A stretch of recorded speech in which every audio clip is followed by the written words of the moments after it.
Hello, everyone. Welcome back to the Rams Up Podcast Network. I'm Ian. This is Paul here, Mr. Bob and Weave. October is showtime. I know with this game going on currently, and here we are getting together for a post-game reaction of just another disappointing loss from the Rams. And God, it sucks because you look at. I'll call myself out.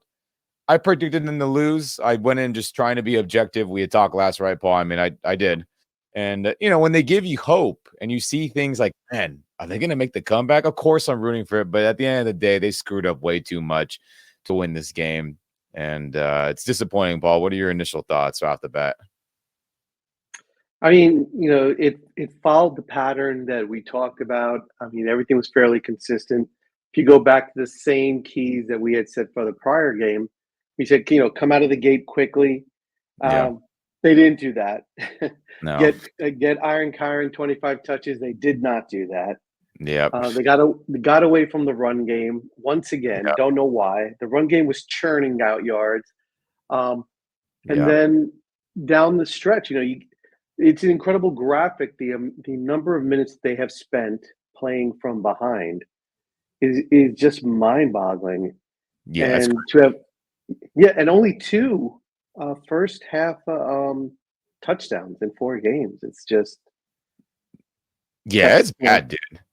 I mean, look, that's just we talked about it on our roundtable this past week. This game was going to be tough, just even outside of the numbers. It was going to be a heavy Packer fan base. Obviously, Stafford had to use some silent count. We saw had to have some really loud audibles and cadences to cut through the Packers crowd noise there.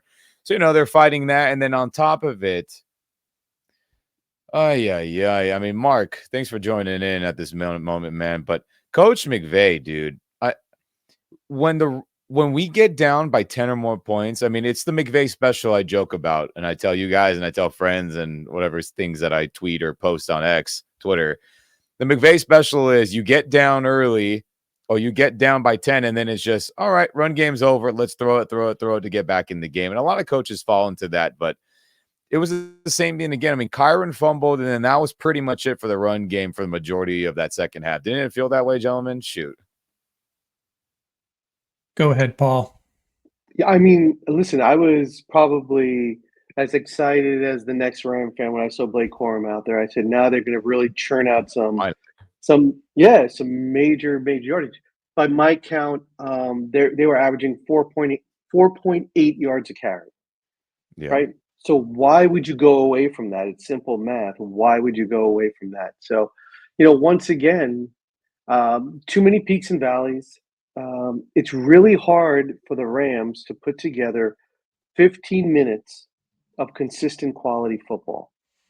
So, and if you look at once again, the quarter by quarter breakdown, right? A goose egg in the first quarter, come to life in the second quarter, close out the quarter in such a terrible manner, getting Uh, called for that too many men penalty. I yeah. mean, it just can't happen. And then you give the momentum back to the opposing team. And if you think about it, it's just way too many explosives that are given up based on mental errors. That heave down the field that they were able to complete early on, followed by that penalty, which then led to a field goal. So if you think about it, that's 10 points. That's deciding the game there. Yeah. Rams 2 turnovers once again. They have to really get back to playing like clean quarters, clean games. I mean, they're making it too easy for their opponents. I mean, I give them credit. Once again, they battled within one score. It shows that they're not that far off the mark, but there's no cohesiveness to the various phases, special teams, offense and defense. It's almost like there's like three different games going on at the same time, Yeah. and there's complete lack of complementary football cost them today. Yeah, it feels that way. What about you, Mark? What are your thoughts initially on this? Well, as you guys know, I have to come clean here. Life got in the way of my viewing pleasure today, and I was following the second half on my phone. I saw the Rams have to get the pick six. I followed most of the game on my phone actually. Had some stuff I had to attend to, and it kind of follows what you said, Paul. It's just there's no how do you put it? It's like they need to learn how to win, number one, right? They have good players. They play very well for spurts. They have a couple of things go against them and they just can't recover. Then they have a shot. Once again, they had a shot at the end, right? Couldn't get it done. And, maybe it's just a matter, hey, if Cooper Kupp and Puka Nakua played in this game, a different result maybe, but the Packers were banged up too. I don't know. It's just, there's just something missing from this team right now. I'm not sure I can put my finger on it, but definitely disappointing. Yeah, I mean, look, gentlemen, everyone out there, Rams Nation, I'm tired of that being the excuse. Oh, no Puka, no Cub, no two linemen, no Higbee, no John Johnson, no whatever. Who cares? You got to be able to figure it out and coordinate game plans that are cohesive and make sense for the guys you have out there. We say it all the time. Coach McVay is playing his offense like Cup and the linemen and Nakua are all out there. That can't be the case. The 49ers formula when we won that game was how it's gonna have to be to win games until those guys come back.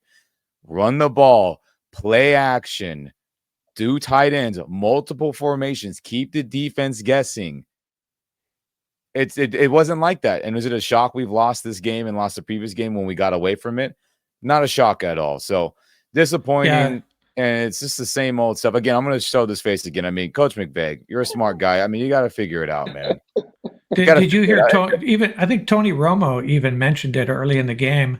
It's really frustrating. The Rams at times are the better team. You watch the game, you get the feel like, hey, they should be winning this game, and that's what happened with the Bears, and that's kind of what happened in this one, from what I could see. Again, I have to go back and watch a lot of it. But yeah, did you guys talk yet about the fourth and when they passed on the field goal early in the game? You talk about that yet? No, we haven't yet. No, and go ahead, Paul. Share your thoughts on that, dude. So, I mean, part of me, I knew that they were going to be aggressive early on, right? I think I had said that at the last roundtable. Listen, if you're going to go for it on fourth down, go for it on fourth down. It's not an issue. But I think that first red zone scenario just really highlights it. Once again, if they had run the ball 4 times, it's in.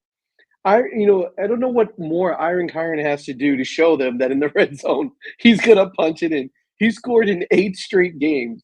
He's about to eclipse Eric Dickerson in rushing touchdowns, right? For the first 20 games of the career. So, I mean, I don't know what more he has to do to really become the red zone weapon that he needs to be. So they are placing themselves in first of all, you don't have your go-to receivers in the red zone, right? We know that. So the teams are doing a really nice job of taking Demarcus Robinson away in the red zone.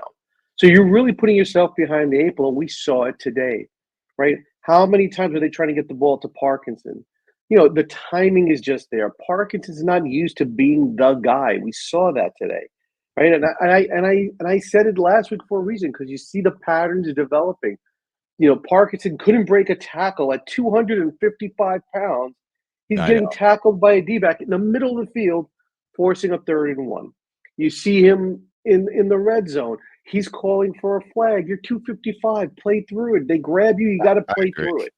You got to play through. You're not going to get the flag.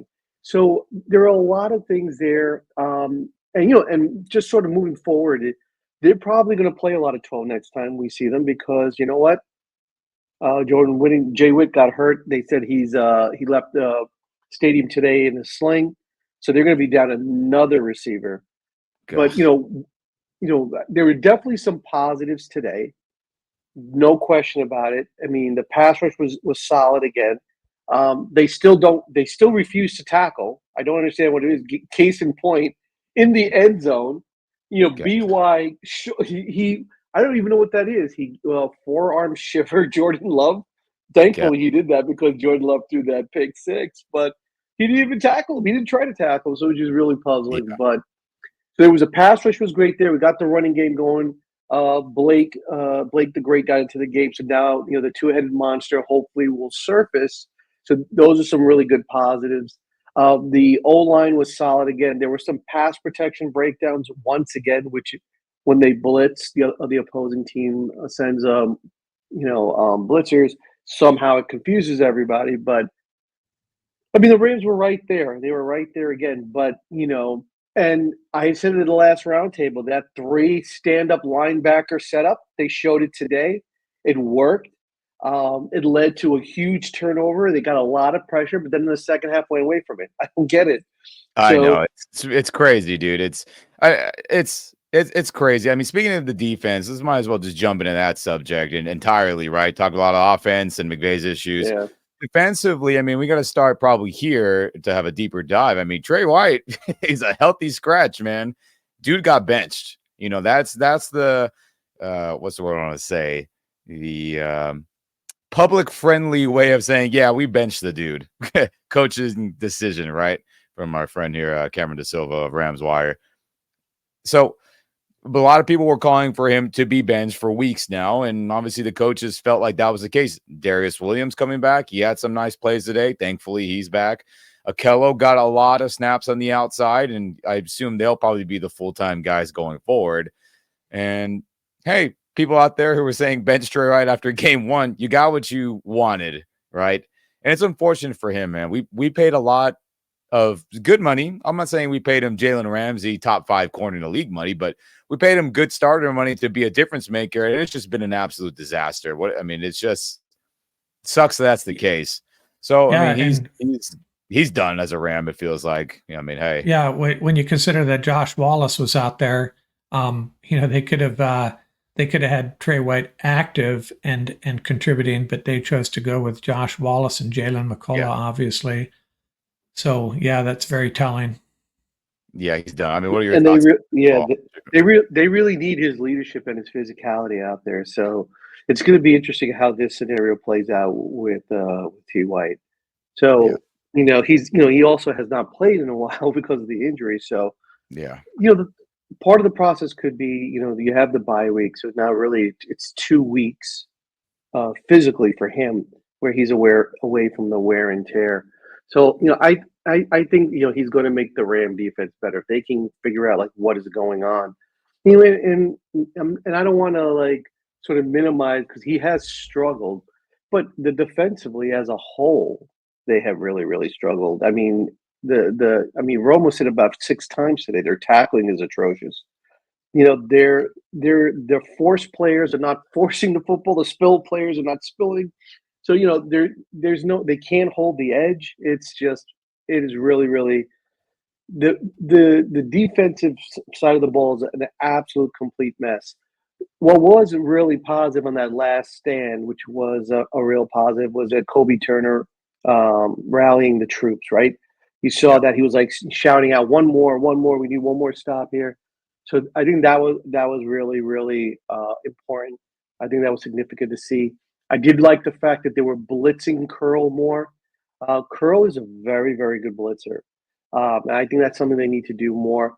Q37 played safety today, which is really interesting. They felt that would help the communication in the secondary, so that's why they moved him back to safety. So hopeful for more impact plays. I think if they do leave him back there, the idea is, obviously he can quarterback the secondary and hopefully generate some more big plays. One thing that I will say that it has to be stated, there are 2 players in particular who their lack of effort today was just absolutely glaring. So the first is Tutu Atwell. Tutu Atwell, I mean, people are, if you look at his numbers, so like today, once again, the number of Ram receivers that are averaging under 9 yards a catch, I mean, that's really telling. That's really telling that, they're catching the ball. And the numbers may look great, but these are not explosive plays. These are not impact plays. And on one play when the interception was thrown, he didn't even chase the defender to try to tackle him. It was Davis Allen that chased him and tackled him. So I think that's one. He runs routes, in a very sort of lackadaisical fashion. And that sweep for the two, when they were going for the 2-point conversion, it was like the Tavon Austin special, which was a beeline for the sideline. So, I mean, you just saw that, and that type of effort is going to get you beat every time. Xavier Smith only caught one ball today, but when he caught it, he put his head down and he drove forward for 3 yards after the catch. The same type of effort you see from B. Witt. So, I mean, these are the type of things that are going to get you beat. And I said it about Parkinson, and it showed up today. In crucial situations, he is not naturally physical. Can he be naturally physical? Probably, but for whatever reason, probably because he was not a number one tight end in terms of the pass catching part of it, he's not used to it and he's still developing. But it was exposed today.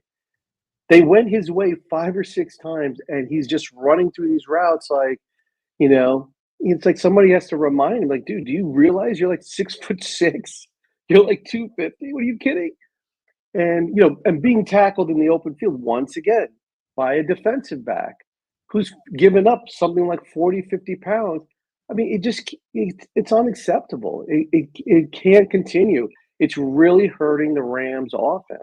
And now being down at Whittington, I don't even know. It's going to be Demarcus Robinson, X-Men, and, they're going to have to play a lot of 2 tight end. So hopefully Davis Allen, with the extra week when he comes back, he'll be up to the challenge. Hunter Long played a solid game today.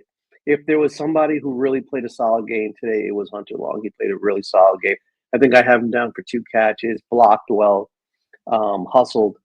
But, I mean, there's too many guys out there that are just like, they're not giving that max effort.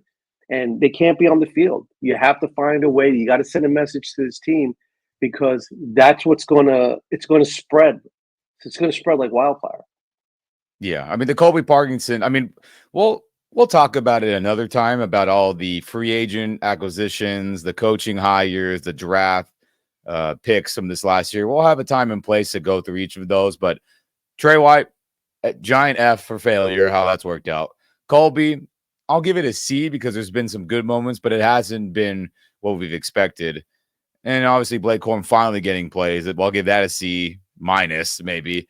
But yeah, it's just rough. Mark, what are your what was something you saw that was so negative it was like, holy crap? Like Well, yeah, I guess you could call it a negative, and maybe it's a way of looking at this game in a hopeful way. We gave away 4 points. We passed on the field goal. We missed an extra point, and you put those 4 points on the board. And I know there's a butterfly effect. Maybe the game plays out differently, but if those 4 points are on the board, that last drive might have had a different vibe to it.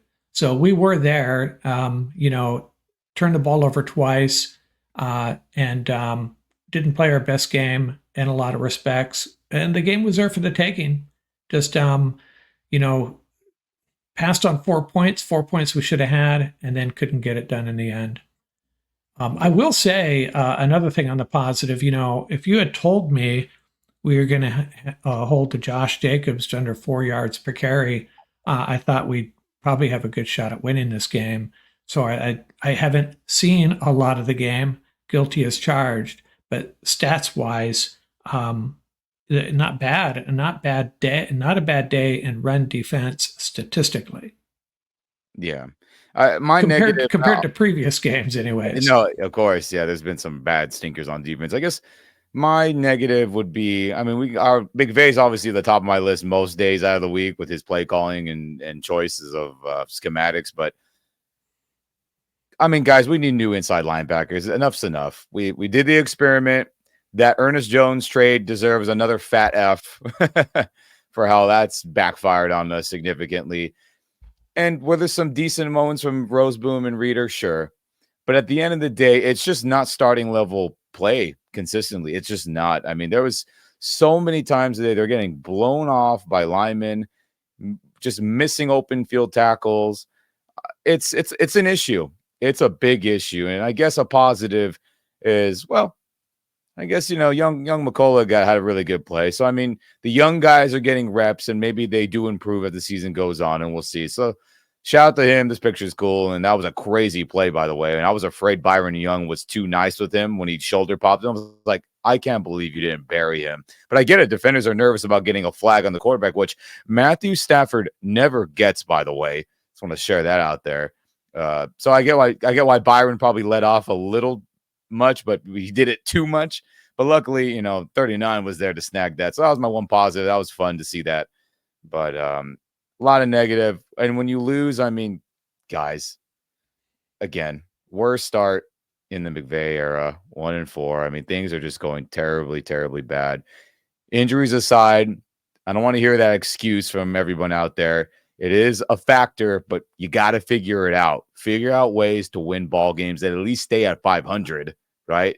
Golly. But outside of that, though, gentlemen, speaking of that 1-4 start, people are like, well, playoffs are done, playoffs are done, playoffs are done. And then the likelihood of them being done is high. Let's just be real about it. This team is playing just really incoherent football. There's been some teams that have made it. 14 teams have made the playoffs after starting a season 1-4. None of them reached the Super Bowl. I mean, duh, right? Got 1970 Bengals, 75 Colts, 76 Steelers since the merger. But the more recent history, you got the 2015 Texans, the 2015 Chiefs, the 2016 Dolphins, and the 2018 Colts. So it hasn't been like, oh, this happened in 1994. That was the last time. There is some teams that have pulled it off, but again, they got to start finding ways to play better, have better game plans, have better schematics, and at least set up these backup players that are playing with a better chance of playing well and succeeding. But to everyone's fears of the season being toast, it ain't toast yet based on this little list, but they got to start winning games soon because the schedule ain't getting any easier, everybody.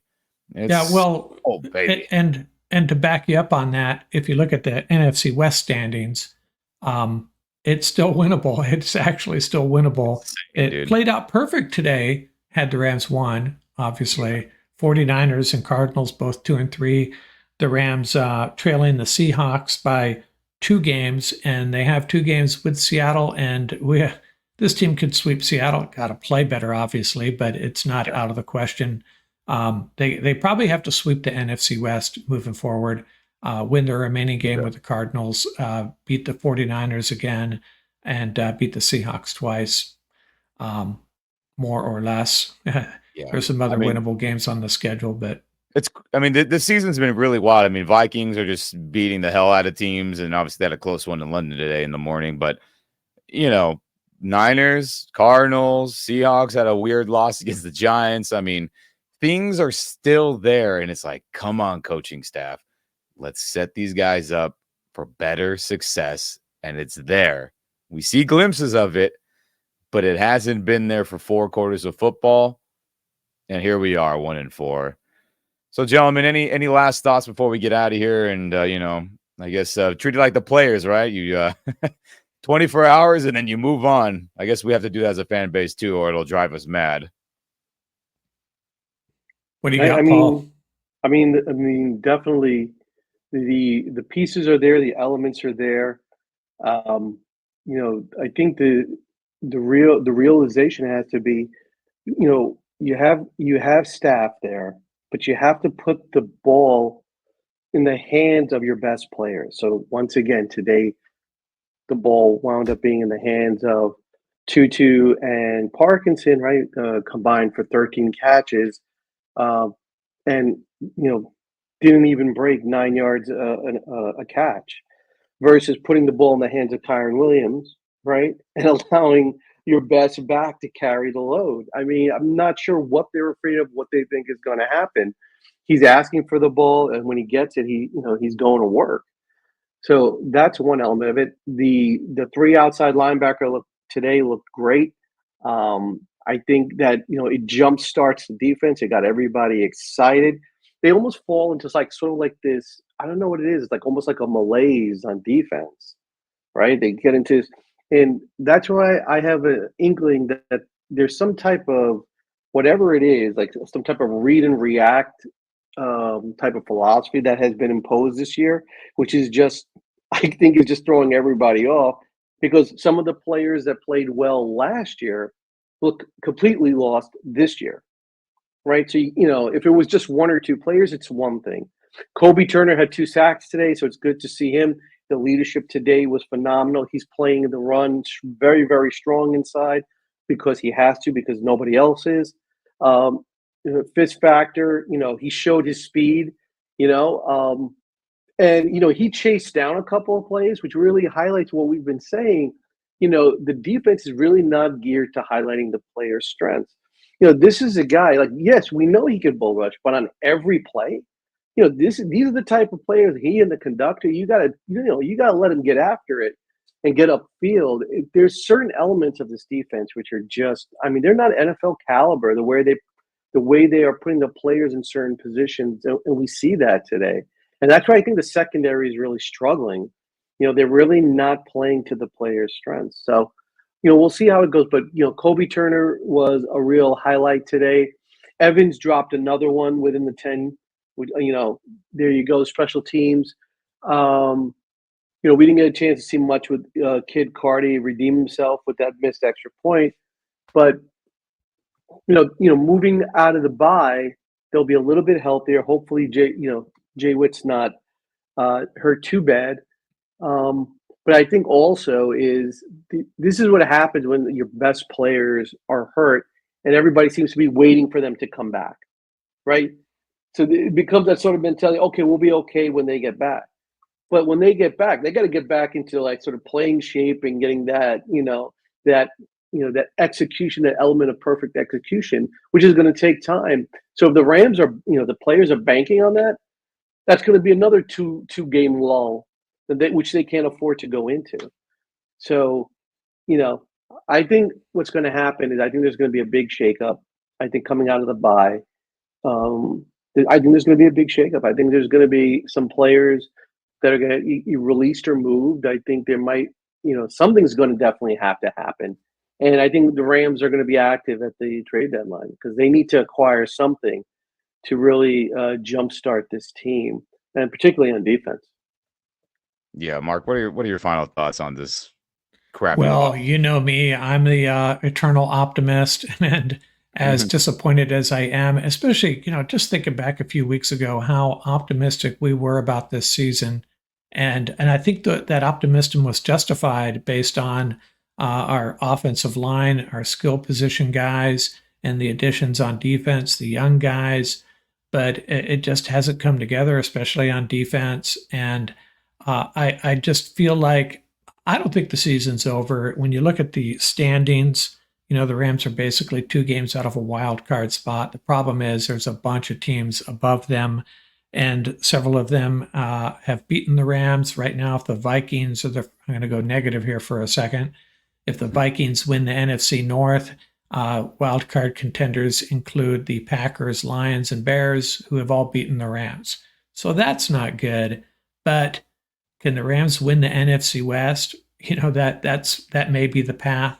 And hey, let's root for something. Let's get behind this team as best we can. My special assistant texted me a picture of Travis Hunter. It's draft season for him. Let's go. Yeah. Oh, I've seen enough of that, though. All this tank for whoever. Every time seasons start bad, tank for Caleb. Now it's tank for Travis. And yeah, I think he's just saying it's like maybe we should start doing our mock drafts again. And I'm not ready to go there yet. I'm ready to let's go get on a little winning streak. Let's beat our NFC West opponents and compete for the NFC West championship. That may be the path. And that's my story. I'm sticking to it. Yeah. And Ram Nation, we have to pull for regression to the mean, right? So hopefully it works both ways, right? Everybody else comes back to earth and we start to play up to the potential of the roster. Yeah, you look at the wild card standings, which I just looked at. The bottom 4, I just turned it off, are I think it's the Giants, 49ers, Rams, and Panthers. So the 49ers are right there with us, just above us, 1 game ahead of us, and we've beaten them once. Hey, we can dream. We can dream, but we have to live in reality at this moment, and we aren't playing good football. And it's up to the coaching staff to figure it the freak out and get it together, set the players up for success. And that's my final thoughts on that, everybody. So thanks for tuning in. If you're listening in on the podcast, I appreciate that. We appreciate that. If you're watching on YouTube, we also very much appreciate that. So like, subscribe, share with your buds, comment. Let us know your thoughts. How do you feel about the Rams going into the bye with only one win? I ain't feeling good. We ain't feeling good. So let us know your thoughts below, please. And I'm Ian. That's Mark. That's Paul. This is the Rams Up post-game reaction. Rams versus Packers week 5. And we hope to see you next time with a more positive outlook on this team and we start winning ball games. Peace out, my friends. Well said. Well said. Have a good night, you guys. Have the courage to make change, baby. Gosh, we need it. Peace.